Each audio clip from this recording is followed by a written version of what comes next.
Du Sacré à l'Opéra en l'église Saint-Liboire du Mans. Ça se passe le samedi 23 novembre avec des œuvres de Puccini et Verdi. Yanis Benabdallah, bonjour. Bonjour. Vous êtes directeur du chœur départemental de la Sarthe depuis septembre 2021. Fernand Lejar, bonjour. Bonjour. Vous êtes également chanteur dans le chœur, arrêtez-moi si je me trompe, donc vous occupez de la communication, vous êtes bien connu également des Sartois. Je me tourne d'abord vers vous, Yanis. Parlez-nous donc de ce concert du Sacré à l'Opéra, on peut dire que tout est dans le titre, qui se passe donc ce samedi 23 novembre. D'où est venue l'idée ? Oui, alors l'idée est venue d'une discussion avec Yves Parmentier, qui est le créateur du chœur départemental, il y a 30 ans. Que ce soit lui ou moi, on aime beaucoup l'opéra.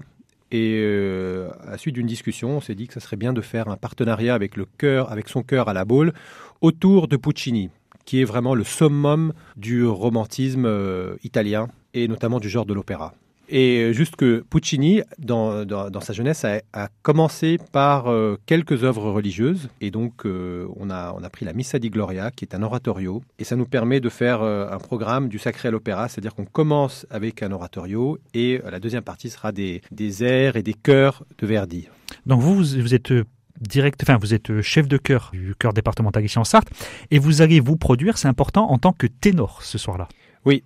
Alors, j'ai en effet plusieurs casquettes, notamment celle de ténor lyrique et de chef de chœur, chef d'orchestre. Donc, jusqu'à présent, j'ai toujours dirigé les concerts du chœur départemental. Et cette fois-ci, je laisse la baguette à Yves Parmentier, donc, comme je le disais, qui est le créateur, mais qui est aussi mon premier professeur de direction. Donc c'est lui qui dirigera et moi, je serai le ténor solo du concert. Il y a une belle symbolique que ce soit votre premier directeur qui vous dirige ce soir-là ?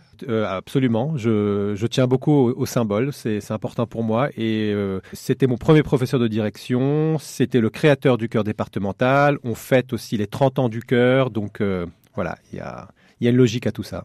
Donc il y aura deux chœurs sur scène, celui de la Baule, Euterpia, celui du chœur départemental de la Sarthe. Il y aura également un orchestre avec vous. Absolument, ça sera l'orchestre Philharmonie des Deux Mondes, qui est un orchestre de la région de Saint-Nazaire, si je ne me trompe. Et de toutes les manières, Puccini, voilà, ça s'écoute avec un orchestre. C'est une orchestration, c'est une musique tellement fournie, tellement romantique que voilà, c'est grandiose. Donc il faut absolument l'écouter avec un orchestre. Combien de personnes vont se produire à la fois du côté de l'orchestre et à la fois du côté des deux chœurs en fait ? Alors, l'orchestre sera composé d'une vingtaine de musiciens et le chœur, puisqu'on est deux chœurs, sera composé de 120 choristes. 120 choristes, ouais. Tout ça en l'église Saint-Liboire. Il y a quelqu'un qu'on n'a pas encore cité, il y aura également sur une soprano qui va se produire. Est-ce que vous pouvez nous en dire un petit peu plus ? Oui, alors on a décidé de mettre quelques solistes. Alors la messe de Puccini ne comporte que 2 solistes hommes. Un ténor solo et un baryton. Le baryton sera chanté par un choriste amateur du chœur qui a une bonne voix. Et on a décidé de mettre une soprane pour des airs solo de la deuxième partie. Et ça sera Vámosi Katalin, qui est une soprano hongroise. Et ça sera sur cette fois-ci, ça sera sur quelles œuvres elle va chanter en fait, cette soprana. On dit soprano ou soprano ? Soprano. Soprano, oui. Oui, soprano qui est un terme italien. En français, on dit soprane. Voilà, c'est ça, voilà. Tout simplement, oui. Il n'y a pas de féminin. Non. Eh bien, elle va commencer par un air de Rossini, la cavatine de Rosine, dans le Barbier de Séville. Elle chantera un air de Verdi, les Vêpres siciliennes. Et puis, nous chanterons un duo dans Rigoletto de Verdi et aussi des extraits de la Traviata. Il y aura des chœurs de la Traviata et un duo très connu avec le chœur qui s'appelle le Brindisi, le Libiamo, qui est un chœur très connu de la Traviata. Yanis Benabdallah, vous êtes donc chef de ce chœur depuis septembre 2021, mais est-ce qu'on peut est-ce qu'il y a une sorte de patte Yanis depuis que vous êtes arrivé à la tête de ce chœur ? On imagine qu'il y a quand même un travail de direction derrière, vous n'êtes pas seulement le ténor, même si ce soir-là, vous allez être ténor. Alors ça, faudrait peut-être demander aux choristes qui ont plus de recul, en ayant vu plusieurs chefs passer au chœur départemental. Tout ce que je peux vous dire, c'est que moi, je suis donc chanteur d'opéra et je tiens beaucoup à la vocalité. Donc peut-être que par rapport à d'autres chefs, je dirais que je mets l'accent beaucoup sur la technique vocale. Voilà, c'est ce que je dirais, mais il faudrait demander à... On aura l'occasion de leur demander. Fernand Lejar, vous êtes très impliqué dans ce chœur. Entre autres, vous avez eu des multiples casquettes. Vous avez notamment créé un club de cyclisme. Le vélo a occupé une partie de votre vie pendant 3 ou 4 décennies. Arrêtez-moi si je me trompe. Est-ce que, de votre point de vue, à vous, qui êtes impliqué dans le chœur, vous avez vu... je repose la même question. C'est quoi la patte Yanis ? C'est une façon de travailler différente. Qu'est-ce qu'il apporte ? Oui, bien sûr, parce que j'ai commencé avec Yves Parmentier, donc grand chef de chœur dans ce domaine, puisqu'il a été chef de chœur de l'armée française pendant 10 ans, chef de chœur de l'Opéra de Lille avec Casatsu. Donc, la comparaison pour nous, les anciens, est un peu plus facile. Et nous avons eu ensuite une très grande chef de chœur qui est Gabriela Boda. La patte de Yanis, c'est... Je retrouve dans Yanis ce que j'aimais beaucoup chez Yves Parmentier, c'est-à-dire une grande musicalité, des grandes connaissances musicales, bien sûr, mais surtout, et ça c'est très important, une grande rigueur, une très grande rigueur. Et ça, c'est très important pour nous choristes. On a absolument besoin de cela. Et ça, Yanis sait très bien le faire passer. Et il sait très bien le faire passer avec une patte, je dirais, vous savez, tout le monde connaît l'expression, la main de fer dans le gant de velours. Ben, c'est un petit peu cela. Et ça, c'est super. Tout à l'heure, j'ai parlé de vélo, c'est pas anodin parce que vous êtes notamment le fondateur du club de cyclistes de Neuchâtel-en-Saônois. C'est quoi les points communs qu'on peut y avoir entre la musique, un chœur et le sport? C'est des valeurs de rigueur, j'imagine? Ah oui, absolument, absolument. La même rigueur, le même travail. C'est-à-dire que dans le sport, sans entraînement, quel qu'il soit, entraînement, pour parler du cycliste, l'entraînement, sur le vélo, mais pas que, l'entraînement physique, la diététique et autres.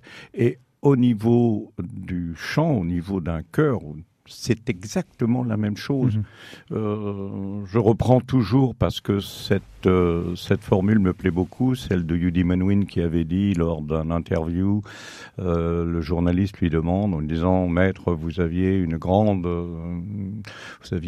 au départ un don ?» Et il lui a dit « Oui, j'avais 1% de don et 99% de travail. » Et Yanis Bedabdallah, c'est 99% de travail. En quoi c'est important de les mettre en pratique quand on est ténor, quand on dirige un chœur dans une église? Il y a une acoustique spéciale. Là, ça va se passer à Saint-Liboire, mais ça se passe souvent dans des églises. Ça s'y prête?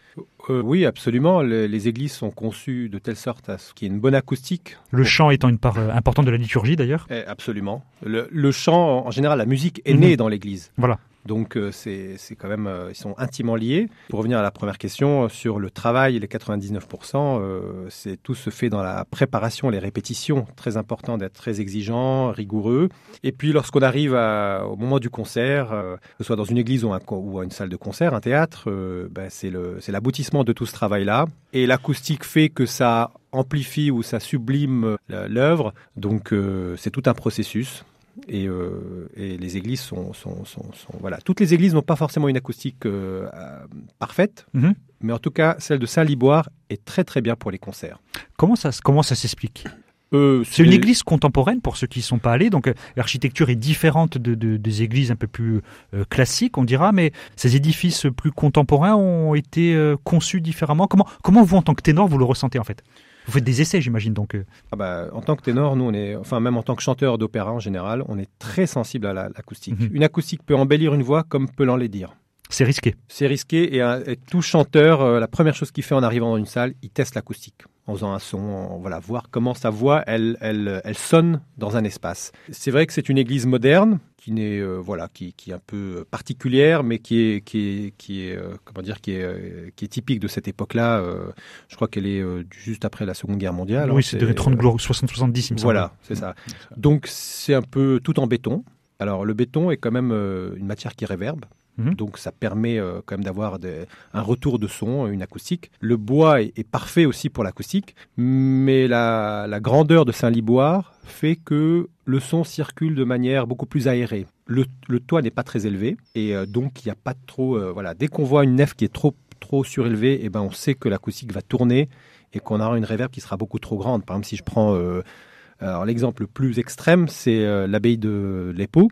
L'abbaye de l'Épau a 11 secondes d'acoustique. C'est-à-dire que si j'émets un son, il met 11 secondes pour s'éteindre. Donc, vous imaginez que si en un laps d'une seconde, je dois chanter 5 sons, ça fait un cafouillis, puisque les 5 sons sont en permanence ensemble. Pardonnez la question de Béotien, mais c'est le principe de l'écho, c'est ça en gros?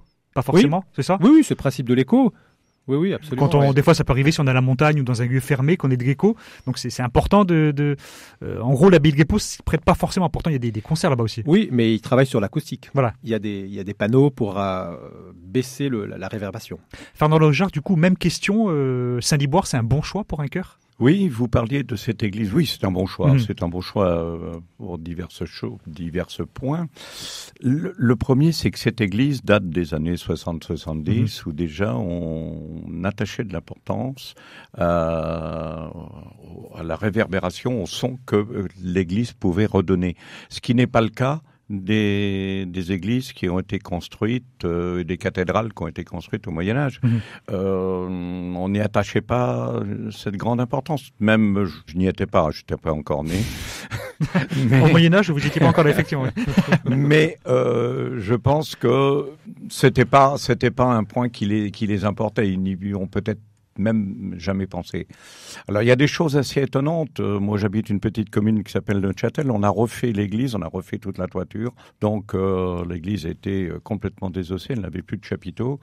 Et chose étonnante, la reconstruction de cette église fait qu'on a une acoustique extraordinaire. Mais l'avantage de Saint-Liboire par rapport à, par exemple, la cathédrale du Mans, c'est qu'il n'y a pas ce son cathédrale que Yanis vient de vous expliquer.